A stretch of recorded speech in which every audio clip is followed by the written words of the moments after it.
ભરૂચ જિલ્લામાં સ્થાનિક સ્વરાજ્યની સંસ્થાની ચૂંટણીને લઈને રાજકીય માહોલ ગરમાયો છે। 4 નગરપાલિકા, જિલ્લા પંચાયત અને તાલુકા પંચાયતોમાં હવે ચૂંટણી જંગ માટે મંચ તૈયાર થઈ ગયો છે।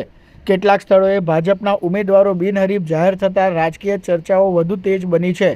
નગરપાલિકાની વાત કરીએ તો કુલ 132 બેઠકોમાંથી 6 બેઠક પર ભાજપ બિનહરીફ જીત મેળવી ચૂક્યું છે, જેમાં ભરૂચ નગરપાલિકાની 2 અને જંબુસર નગરપાલિકાની 4 બેઠકોનો સમાવેશ થાય છે। હવે બાકી રહેલી 126 બેઠકો માટે કુલ 347 ઉમેદવારો વચ્ચે જંગ જામશે।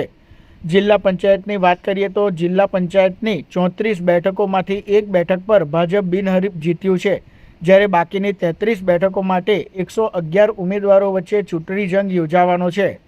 તાલુકા પંચાયતની 9 સંસ્થાઓમાં કુલ 182 બેઠકોમાંથી 5 બેઠકો ભાજપ બિનહરીફ જાહેર થઈ છે। હવે 177 બેઠકો માટે 500 ઉમેદવારો મેદાનમાં છે, જે બતાવે છે કે ગ્રામ્ય સ્તરે પણ ચૂંટણીમાં જોરદાર સ્પર્ધા રહેશે। કુલ મળીને જિલ્લામાં 12 બેઠકો બિનહરીફ રહી છે, જ્યારે 336 બેઠકો માટે 958 ઉમેદવારો વચ્ચે મતદાન થવાનું છે। આ આંકડા દર્શાવે છે કે ભરૂચ જિલ્લામાં આ વખતે ચૂંટણી ખૂબ જ સ્પર્ધાત્મક અને રસપ્રદ બની રહી છે। રાજકીય પક્ષો હવે મતદારોને આકર્ષવા માટે પ્રચાર અભિયાન તેજ બનાવી રહ્યા છે, ત્યારે મતદારોનો મૂડ અને સ્થાનિક મુદ્દાઓ આ ચૂંટણીમાં મહત્વપૂર્ણ ભૂમિકા ભજવશે।